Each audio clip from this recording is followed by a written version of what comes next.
All right, welcome to the very first official episode of the Little Chip podcast. Cute. Okay, well, welcome to the Chip Basket. This is the Little Chip podcast. I am your host, Cayla. And I'm your host, Andrea. And we are a mother-daughter duo from San Antonio, Texas. Woohoo! Woo! So, quick disclaimer, if you're listening to this podcast, first of all, if you're looking for perfect and put together and on-topic agenda-based podcasts, this is probably not the one for you. As far as our personalities go, I very much am a big hot mess and not put together whatsoever, and this podcast is going to be a very good representation of the fact that my mom, Andrea, here is very put together, and I am not. You want to tell them about the wine we're drinking? Tonight's choice of wine is Pinot Grigio. We won't mention the brand, but we are having some Pinot Grigio today. Cheers. Okay, so the first thing we're going to talk about, for listeners who don't know anything about us or why we're doing this, we're going to talk about why we even named the podcast Little Chip Podcast in the first place. And that really stems from, first, we wanted to name it something different, but the name was already taken, and I am notorious for picking out the little chips in a chip basket or a chip bag every time we have chips and salsa, chips and queso, chips and guacamole. I am a little chip person. And in addition to that, Cayla and I are both little chips. I mean, we are short. I'm begging for 5 feet. And I think, Cayla, you're begging for 5'2" on a good day.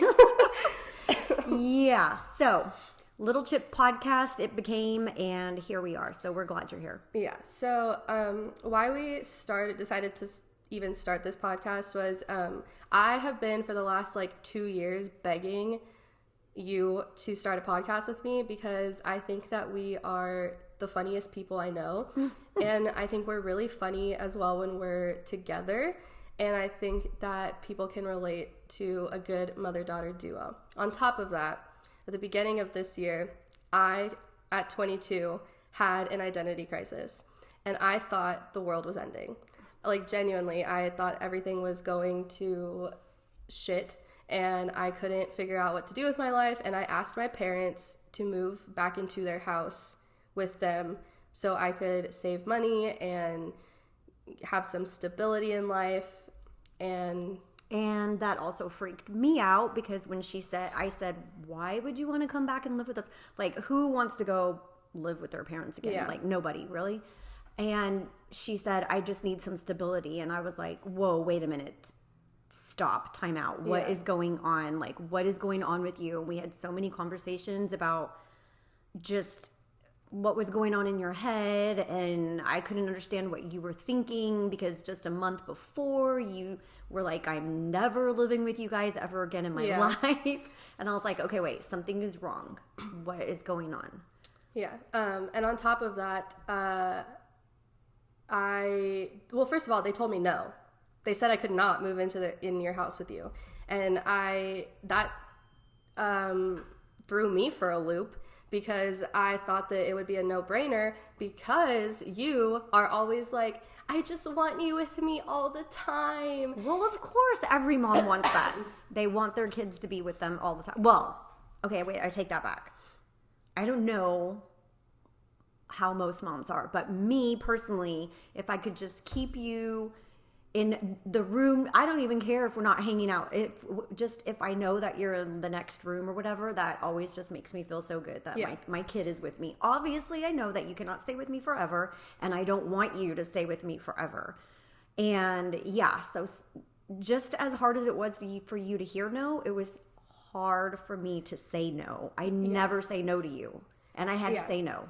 Which threw me off. And the other thing, too, is my mom, me and you, we have never fought ever in my entire life. We have been thick as thieves, partners in crime, best friends for my whole life. And so this situation turned into a giant fight between the two of us that neither one of us have ever experienced with each other. And we threw my poor father got stuck in the middle of it, and he was trying to be a good middleman, but we were fighting and we had never fought before. And I think we both realized that we had this picture in our head of our relationship and how great we were picturing it to be. And then we realized that, like, wait a second, maybe our mother-daughter relationship is not what we thought it was.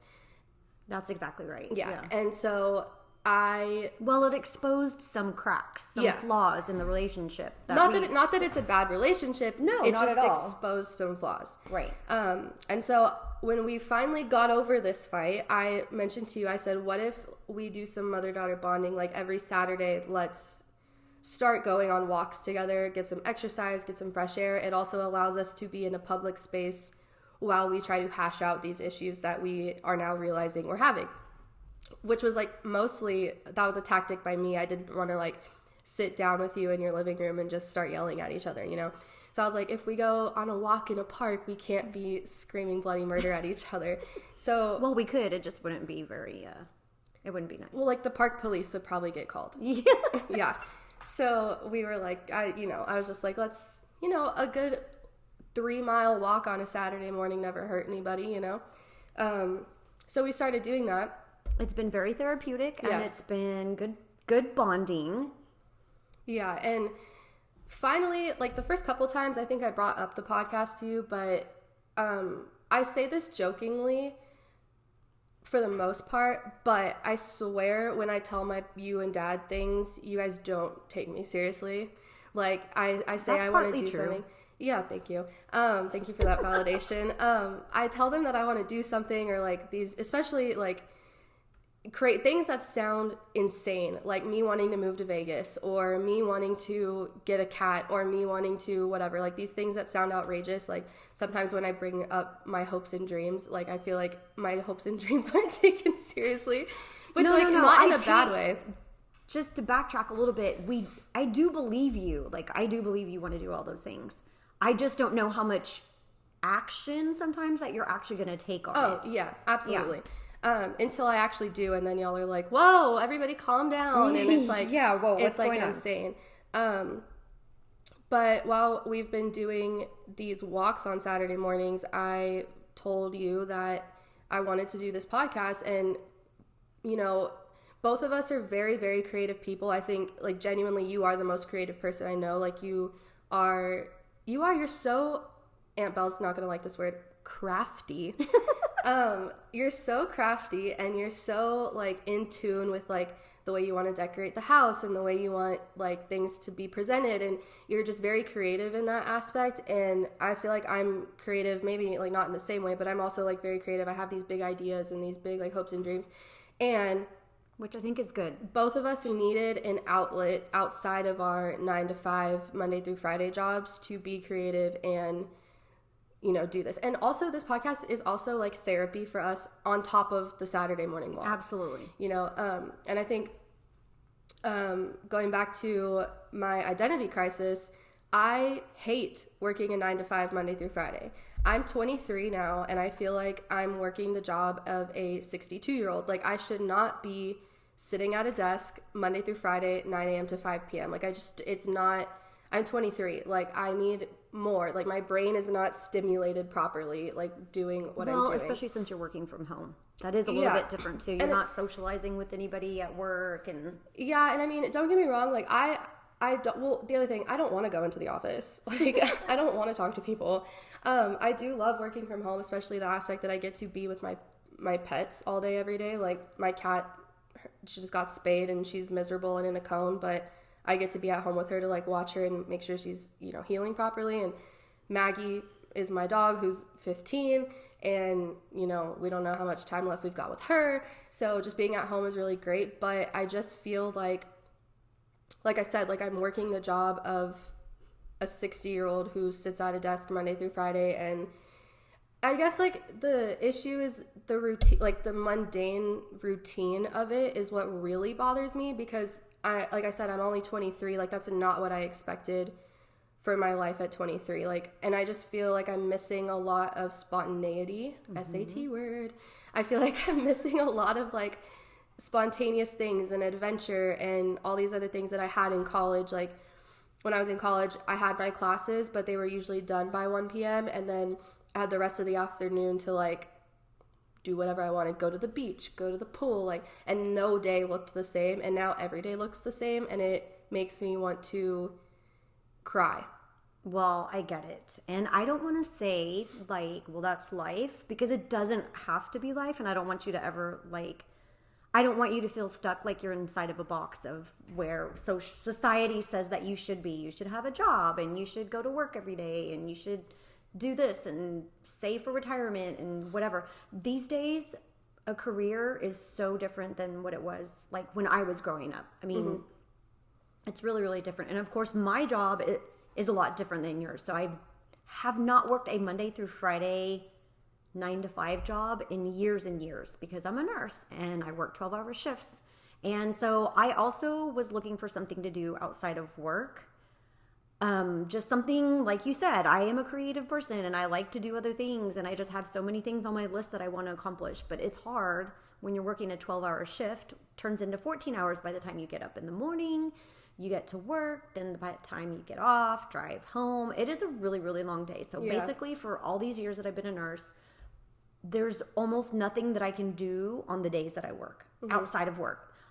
Unless I wanted to kill myself and like get up an hour early and work out, which at these last few years that I was working a 5A shift, that would have been like 2 a.m. That would be so ridiculous. And then I would be dead by the end of the day. So anyways, I do appreciate that all these years I have had so many days off during the week. I mean, I worked the 12-hour shifts, but then it did give me some flexibility on my days off to go do things that I wanted, so other things personally that I wanted to do outside my career. And so this podcast has been, well, okay, it was one of those crazy things that you mentioned that I was like, oh, okay, how serious is she? But this last, what was it, 4 weeks ago that we went on a walk, and we finally came up with an actual action plan to get this thing started, which I was so proud of us that day. I was so exciting. It was the best brainstorming day I think ever. Like, I think from now on our walks can only be at that trail. Yes. Because when we were going up and down those steep ass hills, we had our best ideas, and we will not share one of them because it's going to make us a lot of money, and we're just not going to share it with you guys until it's like a set in action. But we were walking up these really steep hills. Also, heels. I know, stop it. The other thing that really inspired me on that walk, sorry, I'm going to go off topic really quick, go. was the old lady that was walking. She was amazing. She was walking her butt off up and down the hills. Like, what was that? What was that? A level? They said it was like a level. It was like a level 3. Yeah, it was super steep hills. I couldn't believe she was doing that. No, and she was so inspiring. And meanwhile, I'm over there also like huffing and puffing because I'm super out of shape. But anyway, it was that lady. But anyway, I think that walk, again, like we just said, it was like 3 weeks ago.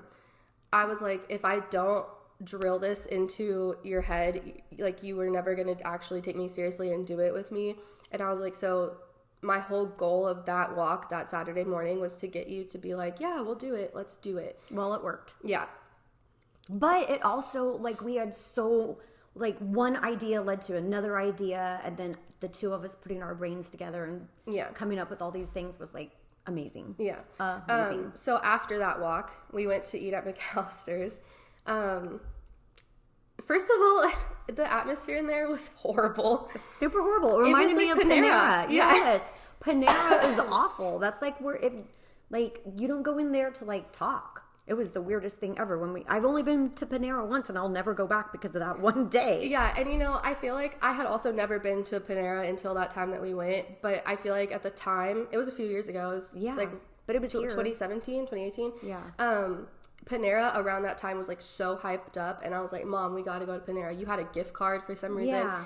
And we went, and there's like zero atmosphere. And I talked to people afterwards, and they were like, oh, well, Panera is for people who like go to do the work and like homework, and they have headphones in and they're not talking to anybody. And I was like, what about the people who do want to converse? Like, there's zero music playing. Like, remember we were like scared to like laugh. Yeah, or like talk normal. We were like whispering to each other. I was like, oh my God, we're going to bother somebody in here. It was weird. Insane. But anyway, so we went to McAllister's, and if you've ever been to a McAllister's, Mom and I, like, me and you, we always sit at either a booth or like one of the longer tables. But we both looked over to your right, my left. And there was this table that absolutely made no sense. It had 2 chairs at it, and it was like a 2x2 table. We all know the tables at restaurants. They're like for 2 people, but they're the tiniest tables ever. We don't get it. I don't get, I was like, you can't even put your food on it. You can't, like, even if you want it, like your plates would be touching and you'd for sure knock a drink off the end. Like there's just no room on those tiny tables. And so as we were brainstorming this podcast, we were also like, what the F is up with those tiny ass tables at McAllister's? But they're everywhere. And on top of things that make no sense to us, I found this list of 40 useless facts, and I just have to read you this one because when I read it, I'll tell the story of what it reminded me of, but first let me read it to you. Oh gosh. On average, 100 people choke to death on ballpoint pens every year. In parentheses, this never happened back when we used feather quills and on parchment. Who is sticking ballpoint pens that far in their mouth? That's it crazy. Reminded me of this story. I'm not going to say the kid's name. I doubt he is even listening to this because I haven't seen him since middle school. But there's this kid that in my 7th grade science class got sent to the hospital not once, not twice, but 3 different times because he put a lead, like, number 2 pencil in his ear to scratch his ear and then broke the tip of the pencil off and it got stuck in his ear. Oh my God. 3 different times this kid made the same mistake.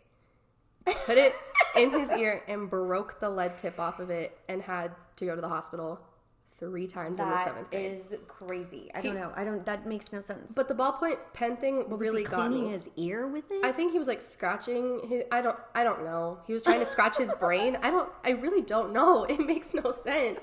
But when I read this, did you witness it? Like, yes, all 3 times. All 3 times? Yes, because I literally remember the 3rd time it happened.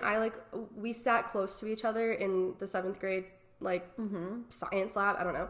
And I specifically remember it because I was like, it's going to happen again. Because I looked over for the 3rd time that it happened. Basically, you manifested it.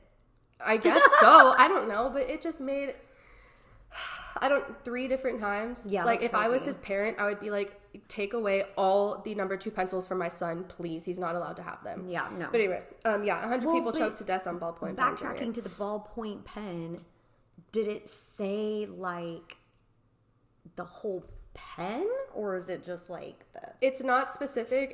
It literally just says 100 people choke on ballpoint pens every year. I wonder how old those people are that are choking on the ballpoint pens. Or young. I mean, it could be that's like what a I small mean. child. Yeah, like, what is the age of this? That's crazy.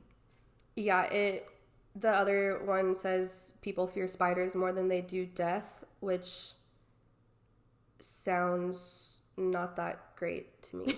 But anyway, yeah, the ballpoint pen thing really got me because I was like, as I was reading that, I had a ballpoint pen near me on my desk and I was looking at it and I was like, there's nothing about this ballpoint pen that makes me want to stick it in my mouth for whatever reason.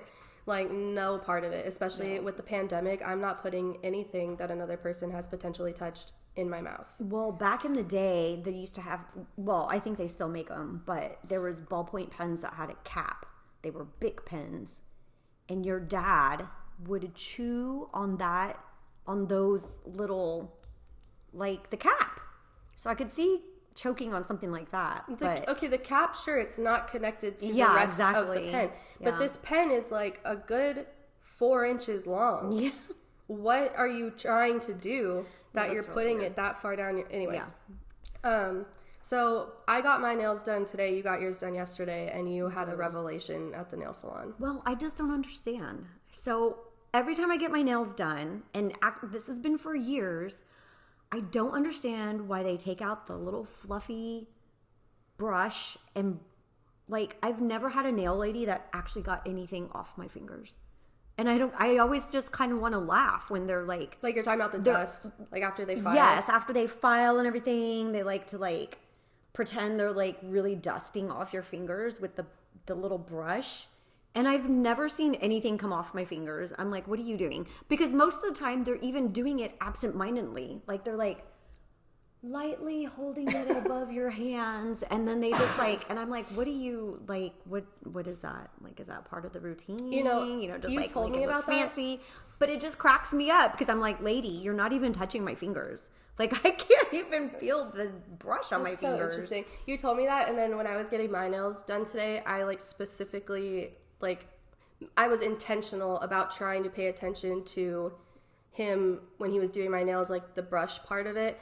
And the nail salon I went to, they were very nice to me. He did like my acrylic and filed and shaped my nails, and then sent me on my way to get my toes done. And then I was going to come back for him to do the color later.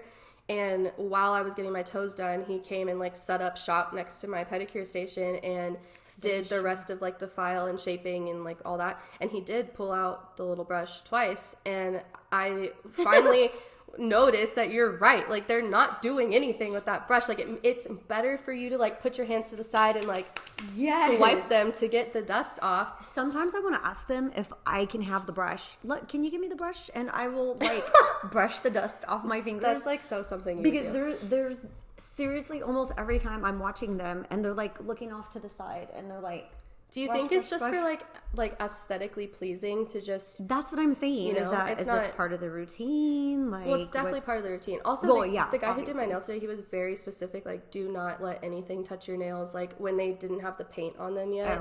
Oh.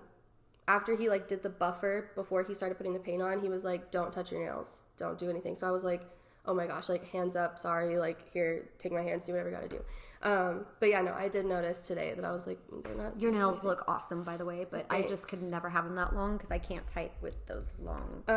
We're gonna see on Monday how I do with typing at work, but your sister Kimberly gave me a tip on how to she said just type with the pads of your fingers, and so I tried to do it.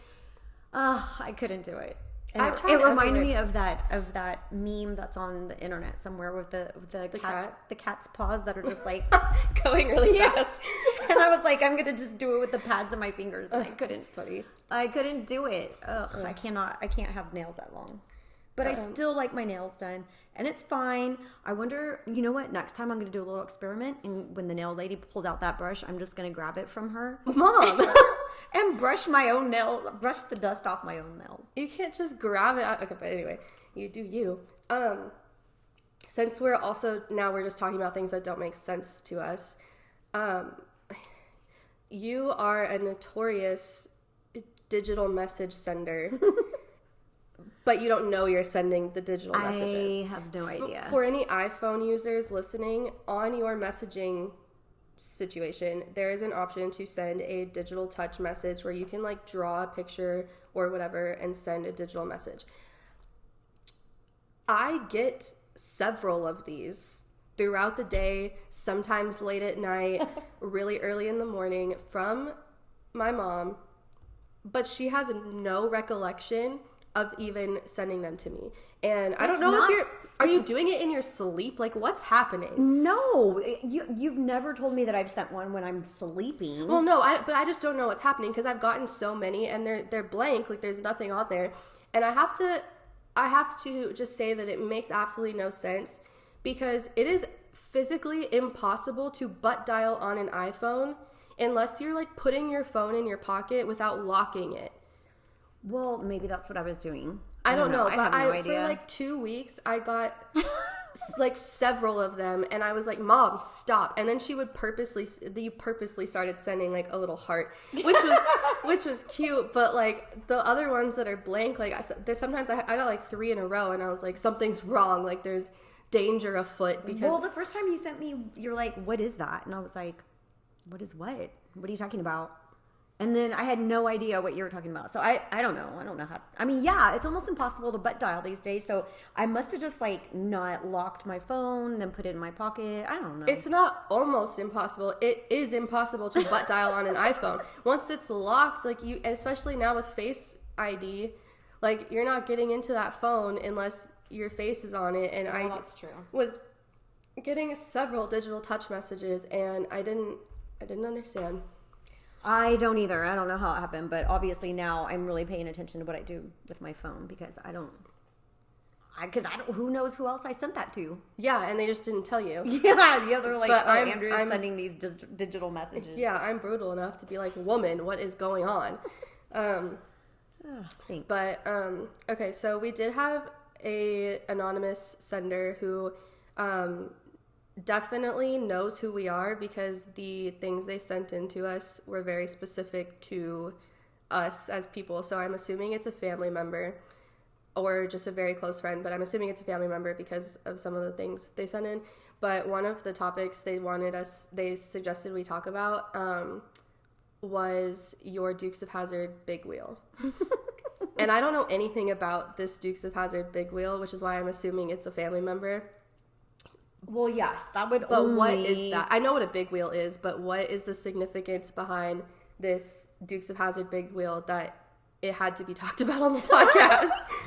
So when I was young, when I was little, I was obsessed with the Dukes of Hazzard. Like, I wanted to be Daisy Duke. Mm-hmm. I wanted to wear Daisy Duke shorts. I wanted to and Bo and Luke Duke. I mean, they were like, yeah. So I was Duke. I think his name was Bo and I don't know. I can't remember. Anyways, Luke Duke is not a great name. Wait, yeah. Well, they were the Dukes. Okay, so they were like the bad boys in town, but whatever. And Daisy was like their cousin, or I don't even remember the relationship now, but Daisy Duke. Okay, so there used to be a big wheel it was like the Dukes of Hazzard big wheel. It wasn't just like your regular red, blue, yellow big wheel. It was a Dukes of Hazzard big wheel, and I got one for Christmas one year. So you did get it? Yes, okay. I got the Dukes of, and it had this little brake on the side because so you could spin out and like do little wheelies or whatever, and it was the most awesome thing ever. And I rode that thing until I broke it. Oh my gosh! I literally like got on it one day and I was like too big for it, and it broke. Or maybe I just rode it so much that it just finally broke. I just thought I was the coolest kid on the block. So you would like drift like around the corner of the hallway like or something on your big wheel? No, you ride it outside. Mom!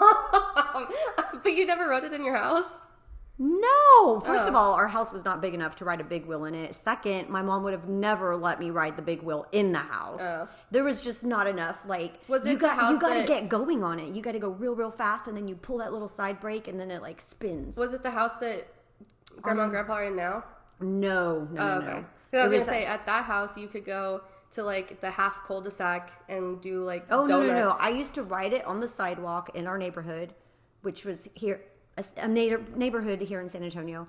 But I would ride it on the sidewalk. You got to ride it like, you got to go real, real, real fast and then pull the brake and what the heck? Out. I had a big wheel as a kid and it didn't have a side brake like that. That's what I'm telling you. It was the Dukes of Hazzard big wheel. And it wasn't the boys' Dukes of Hazzard big wheel. It was Daisy Duke. It was Daisy Duke. Yeah. Nice. Yeah. It's ridiculous. It's kind of ridiculous. Anyway, this person who also knows us very well, I'm gonna tell the emotional story of how I lost my pet turtle because they asked. Long story short, I don't even know what year it was. It was Hurricane Dolly. Oh, I didn't even remember that part. I'll never forget it. Okay. But this was when we lived in the valley, and Hurricane Dolly came through, and I remember I went outside to go get Ryan and Abraham because, you know, the storm was over. The cul-de-sac was open for business, and we could get back to our shenanigans of tipping over porta potties and riding our bikes around the neighborhood. Great. So I went, I went outside to go to, it was probably to go to Ryan's house first to go get him, and I go to the bottom of the driveway, and there's a little tiny turtle. A red-eared slider. A red-eared slider, but I didn't know that at the time because I don't know turtles. And I saw it there, and I was like, that's going to be mine. So I ran back inside and I told Dad, I was like, there's a turtle at the end of the driveway, and he was like, we're not keeping a turtle. And I was like, okay. Went back outside and like watched the turtle walk around by our mailbox, and then I was like, ding, ding, ding, like a light bulb went off in my head. I make myself cry. I go inside the house and I start crying to Dad. I'm like, he's gonna get hit by a car. And that's all it took. Dad took me to PetSmart. We bought a ginormous tank for it and everything you need for a tank. We got like LED lights or like whatever lights you need like for under the kitchen cabinets. And well, Dad doesn't do anything unless it's 100%. Yeah, no. He can't do anything unless it's full throttle, like pedal to the metal. And so he got me the best turtle setup ever. And I had this turtle for like maybe a week. I don't know.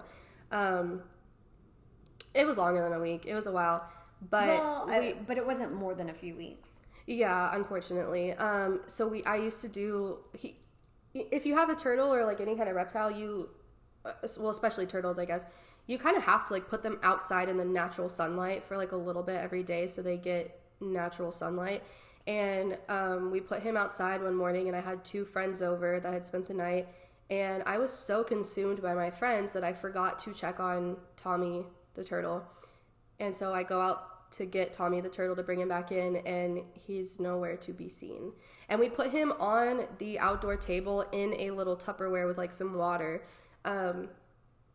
He's gone, disappeared. Like, this is an episode of IDTV. My turtle is gone. We don't know what happened to him. We searched the backyard for hours. We like dug through the grass looking for my turtle, and I genuinely think that a bird swooped in and took him. Which is weird. But I mean, I know you don't remember this part, but he wasn't out there that long. No. Before we noticed he was gone. I mean, it wasn't like, 6 hours later, where's Tommy the turtle? Like, no, it was like minutes. And then all of a sudden, he was gone.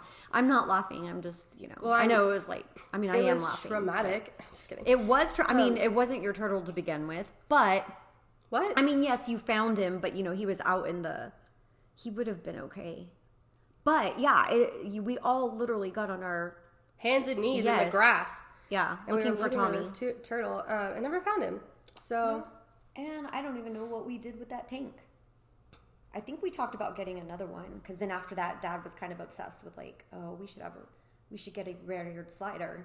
Remember? Yeah, and then we didn't.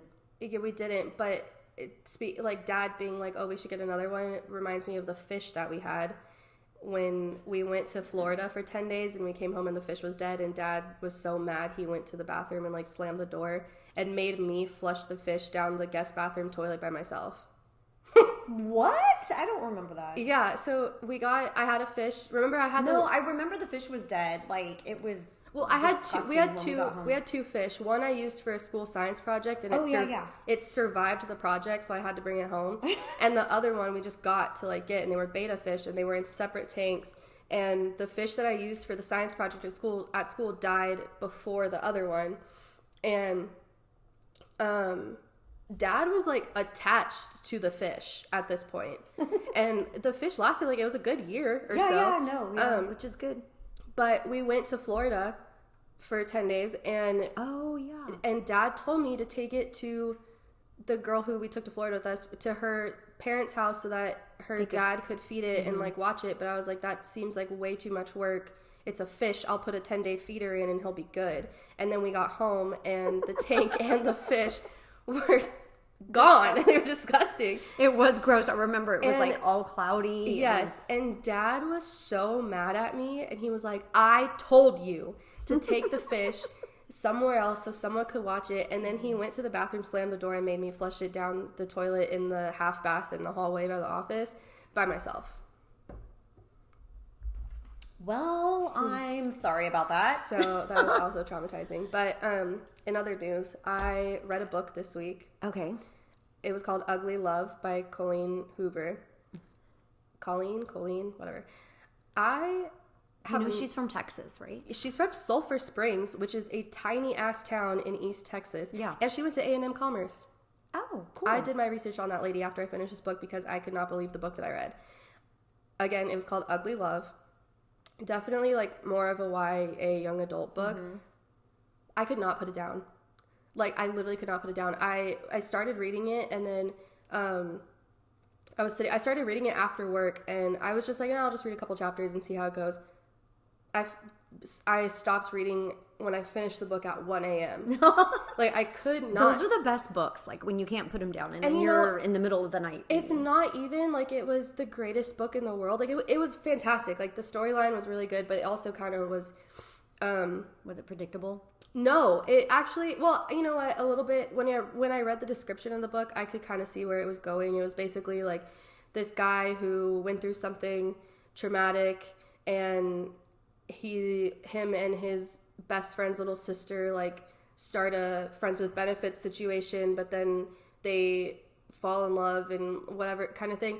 But the thing that threw me for a loop that made me like stick to the book so hard was every other chapter was so the two characters, it's Tate and Miles are the two characters, and every other chapter was in Tate's point of view present day, and every other chapter was in Miles's point of view 6 years earlier while he was going through this really traumatic situation. And when it finally, towards the end of it, like tells you exactly what happened, what the traumatic situation that Miles went through happened, I could not predict that. Like, I didn't know that that's what that it was going to be. And then the last couple chapters, it's like Miles' point of view present day, and it's like how, you know, he overcame his trauma or whatever, right? It was a great book. So then I started looking at more Colleen Hoover books to read, and I ordered one, but then I was on good old Amazon. Good old Amazon.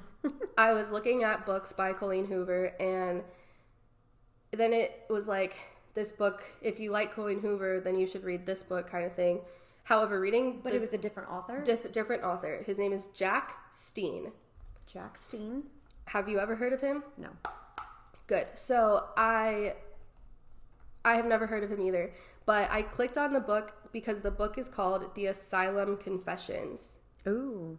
And disclaimer... Is it a YA? No, hold on. I'm going to read you the description and then a couple of the reviews because it really threw me for a loop. Okay. Disclaimer though, if you don't know anything, if you are like a listener of this podcast and you're like, who the hell are these ladies? We are obsessed with true crime. True crime is our jam, okay? Just a little bit. Kind of like an unhealthy amount on my end, not gonna lie. Like, I've read every book about every serial killer you could possibly think of. But anyway, so I clicked on this book because Asylum Confessions, that sounds really interesting. Before I read the description though, I want you to keep in mind, you know what, I'm not just gonna read it. This is the description of The Asylum Confessions by Jack Steen. They arrive alive, they leave dead, but first they give me their confessions. My name is Jack Steen. That name shouldn't mean anything to you unless you're about to die. And then I'm your bloody guardian angel. I work as a night nurse in the asylum for the criminally insane. My name is the only real name you will find in this book. I won't tell you which hospital I work at. I won't tell you the names of those dying, but I won't lie to you. You will read exactly what I'm told. If you're smart, if you're deranged enough to read between the lines, you will know who is telling the story. Do you have goosebumps yet? Yeah, I do, actually. Okay.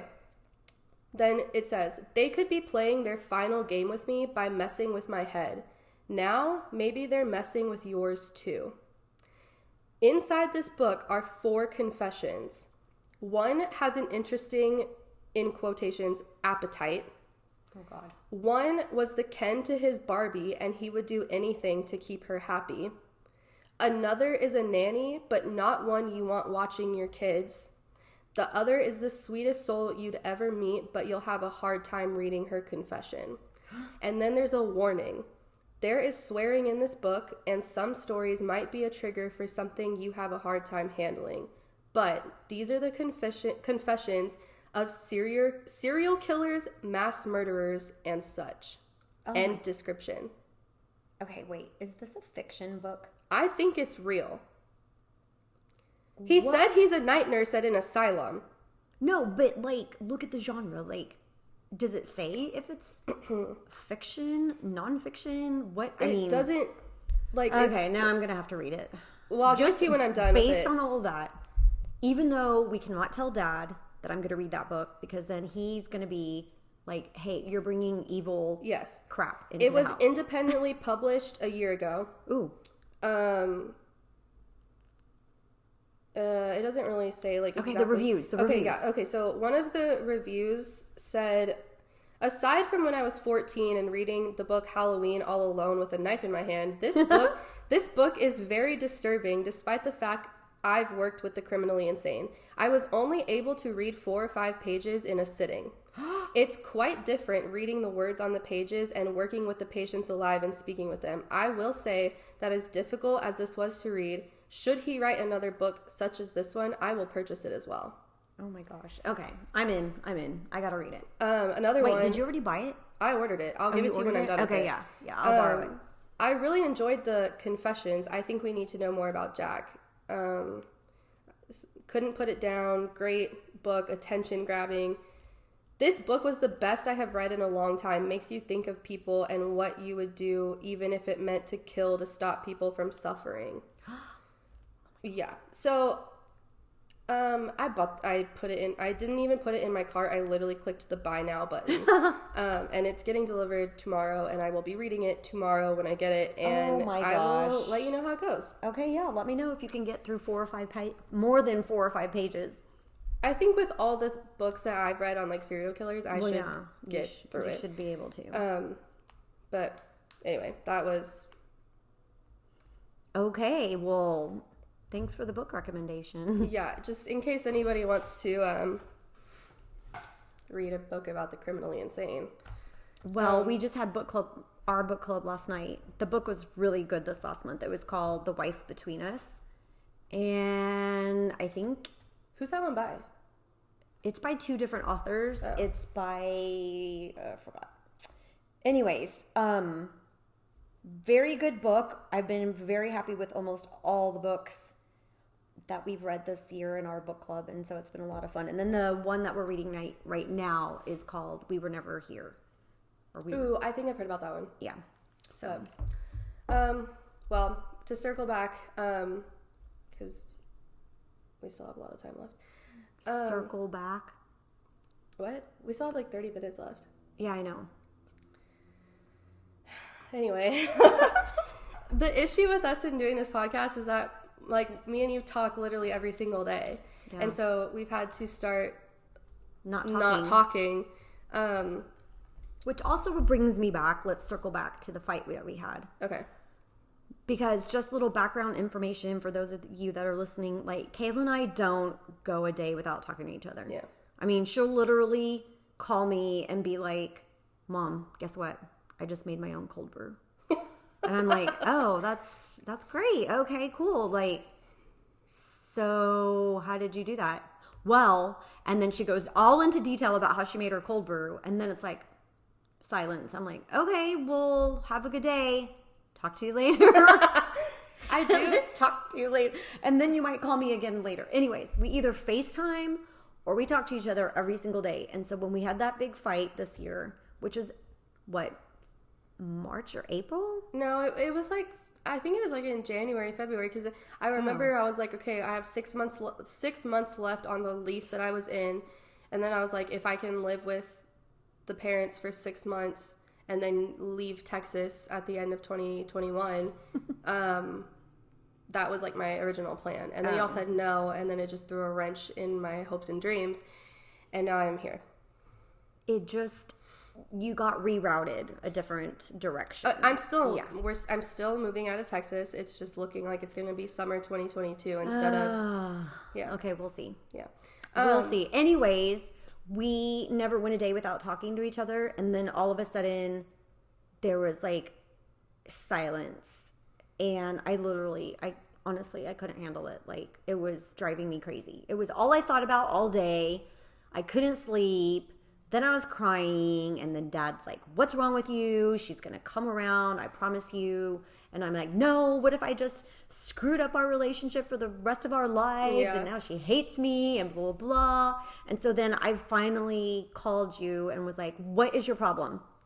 What? You won't even call. And you're like, I don't understand. I don't understand how you can just act like everything is normal. Well, yeah, because you called me and you were like, hey... like as if we hadn't been arguing and at each other's throats for 2 weeks. And you were like, as if nothing was wrong. And I was like, I don't understand how you can call me and pretend nothing's wrong when, like, clearly I am very upset about the situation still. And it was a lot. And we went to, I mean, maybe I did need to give you some time, but I just couldn't handle the time. Like, I was like, no, we need to solve this.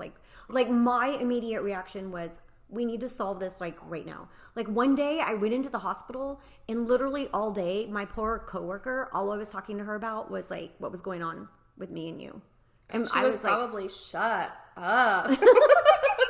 She probably was, but at the same time, she had a really good ear that day, and I really thank her for that, because I needed to talk to someone about it, and, like, someone that's not dad or, like, anyone in the family, like, somebody objective that could be like, Andrea, you're being stupid.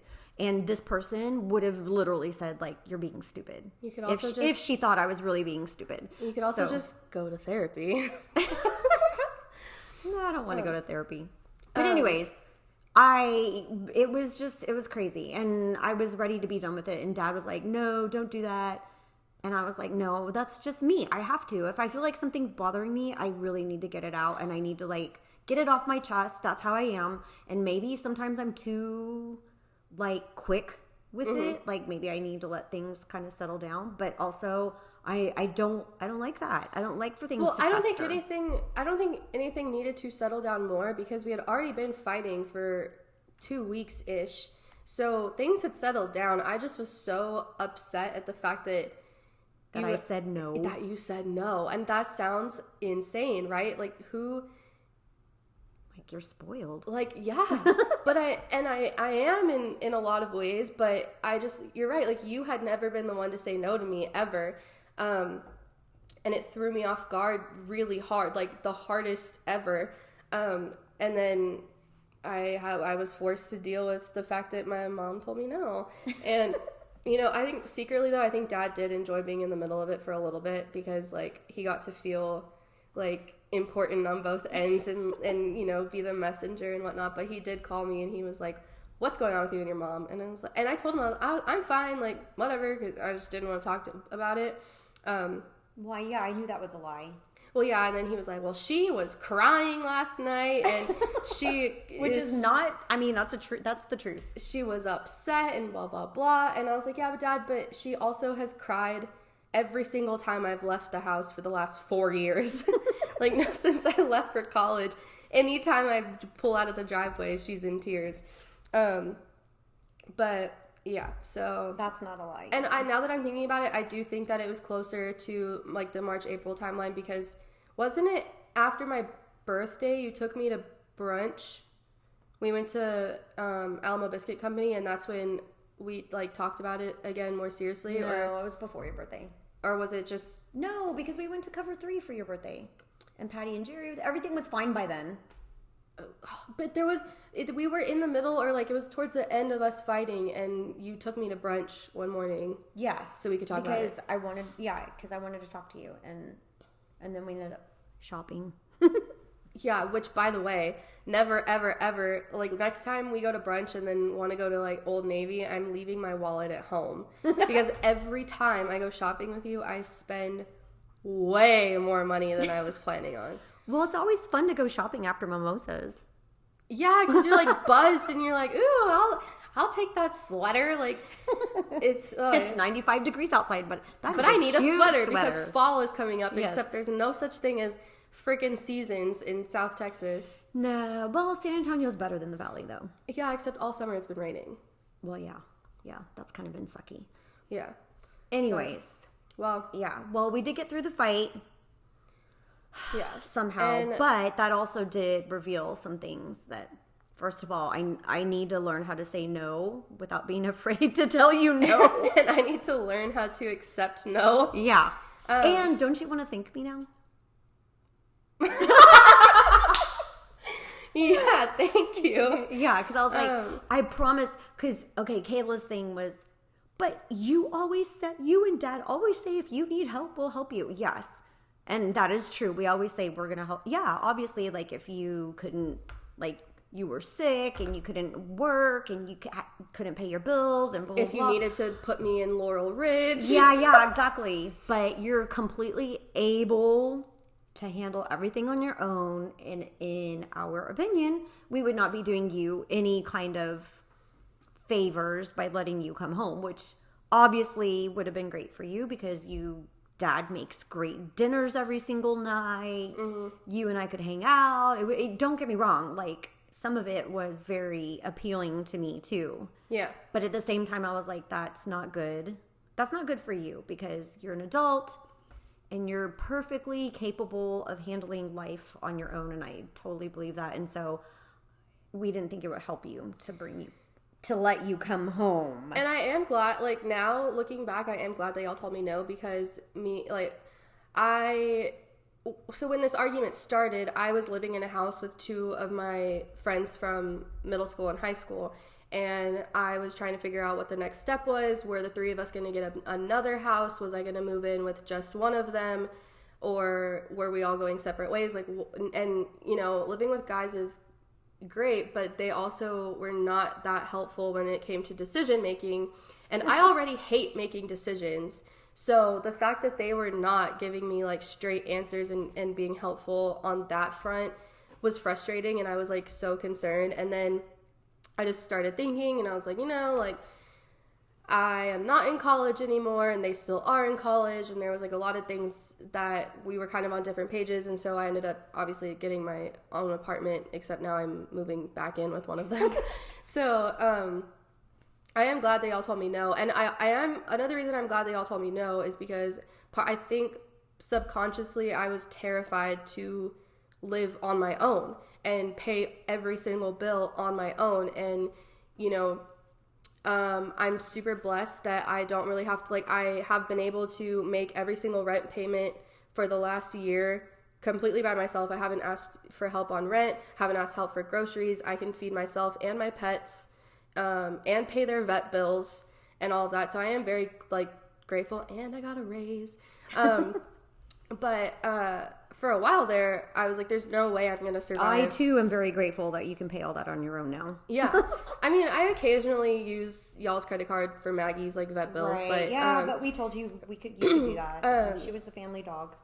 Yeah. So it was a lot. And I'm glad that we got through it. It's a valid fear. Well, yeah, like, but that is a valid fear, but the thing is, like, I wanted you to know that you could do it. Yeah. Like, we believed in you, and we're like, no, you can do this on your own. You don't need to come back home. Yeah. And also, like, looking back, there's just no way I would have... Be honest, how mad were you at me? Very mad. I was really upset. Like, I also, too, thought, like, we just messed up our whole relationship. Because I said no? Well, it wasn't just that you said no. But the other part of it, too, for the listeners, is growing up, I was terrified of asking my dad to do things because he was, like, most of the time... Well, pretty much all growing up, he was the disciplinary parent. He was super strict and super hard on me, and whenever I wanted to do anything with friends, I went straight to mom and got her approval first, and then went to dad and was like, hey, mom said yes, can I go to the movies? Because that usually was all it took for him to say yes if mom said yes first. And so when I went to you and asked you about moving in with you, I was expecting a yes right away, and you were like going to be like, yes, let me talk to dad.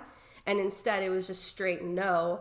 And then we had the conversation where it felt like you were trying to avoid my arguments with dad by responding to me the way that dad would probably respond.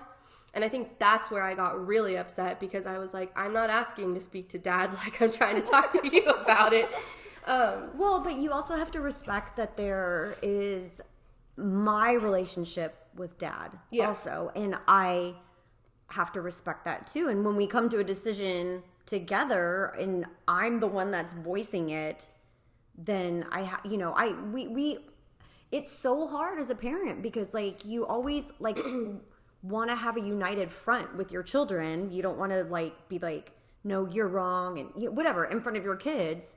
But this was something that we actually, you know, we came together on this decision and was like, no, this is not a good idea. But what was also scary to me though was that I was like, wait, what's going on with Cayla? Because it wasn't just that I felt like there was something else going on, which obviously there was once we started digging a little deeper. Yeah. I didn't think deep down inside you wanted to really come back home and live with us. I don't think you wanted to do that. What? Sorry. So I felt like I needed to help you see that, and it was difficult, but I think you see now. No, I definitely see now, but I didn't want to not be there to help you either, but also I was like, no, you got this. Like, you got it, kid. You got it, kid. Like you do. I was like, oh. Well, the other thing that this will be the last thing, and we'll like wrap it up. But I laugh about it now, but in the moment, I was like, I can't believe she just told me that, because when I asked you to move in, we were talking about like where my stuff was gonna go, and you know, I would have probably had to get a storage unit to hold a lot of my furniture because it's not gonna fit anywhere in this house, and there's already a full bed, dresser, nightstand set up in the room that would have been mine. And you asked me where my desk was going to go for work. And I said it can go in the downstairs living room in that back corner, like facing out in the backyard. And you said, no, that's where my Peloton is going. And I was like, I cannot believe she just told me that. I was so upset. I was like, you were like, where else is it going to go? I said, the garage, like a normal person, and where the rest of your workout equipment is. A normal person in South Texas does not put a Peloton in the garage. We're in Central Texas, okay? Well, whatever. And also, all of your other workout stuff is in the garage. So I was like, it just makes sense for it to go out there. And you told me my desk couldn't go in the corner of the downstairs living room because your Peloton had to go there. And that's when I really lost my shit. I was like, this is not real life anymore. Well, I was going to lose my shit because you were like, what? No, why don't you just put your Peloton in the garage? And I'm like, it's freaking hot. It's hot as shit in the summers here. Like, I'm not going to put the Peloton in the garage. What's wrong? This is my house. My kid is saying like, no, what you should do, Mom, which is such a family thing. What you should do, what you need to do. That is so funny. Anyways. What you ought to do. Isn't that, okay, family members that are listening. We love you, but we're making fun of you. Yeah. Like, you gotta, you need to stop yourself next time when one of you says what you should do. Oh, what you need to do. What you ought to do. My favorite is the what you ought to do is. Oh, God. Okay. Yeah. No, I was like, no, I'm not. That was where my Peloton was going to go. And and then I actually thought, okay, well, I guess I could move my desk into our bedroom because our bedroom is so big. We have room in there to put the desk. I actually thought about that. And then I was like, no, wait a minute. What am I doing? I need to stop thinking about that. Kayla's not moving back in. So you thought about it. I did, of course. Dad and I talked about it. I was like, well, worst case scenario, I'll move my desk up here. Cayla can move into the office because I really wanted that space for my Peloton bike. Ugh, well, anyway, I ended up getting rid of that whole desk anyway because my apartment has a built-in desk. But, I mean, it all worked out for the best, and we're here now, and we're making this podcast, and we're still, I feel like, obviously, like, our relationship is back to normal, but there are still things, I feel like, and we'll talk about this more next week because I have been thinking about it a lot, but we're running out of time. I feel like this podcast and our Saturday morning walks have helped us, like, relearn each other. Yeah, absolutely. As humans. And I have a lot of thoughts on that, so we're going to talk about that in the next episode. But this was the first episode of Little Chip Podcast. Thanks for tuning in. I do want to just mention we have our Instagram, Facebook, that you can follow us on, both of them. If you just type in Little Chip Podcast, you'll find us. And also the YouTube channel where the audio will be posted, and when/if we ever decide to do video, that's where that will be. I'm working on getting this podcast up on Apple Podcasts and Spotify. So if you're listening to this on Apple or Spotify right now, I did it. I was successful, and I deserve a congratulations. If you're listening to this on like YouTube or Google Podcasts, just know that the other platforms are coming soon. But let's just hope and pray and manifest that it's on Apple by the time this is out. Anyway, that's all we have for you this week. This was really fun. I'm really excited. Cheers to the first episode. Chip basket. We will see you in the next one. Big hug, little hug. Big kiss, little kiss.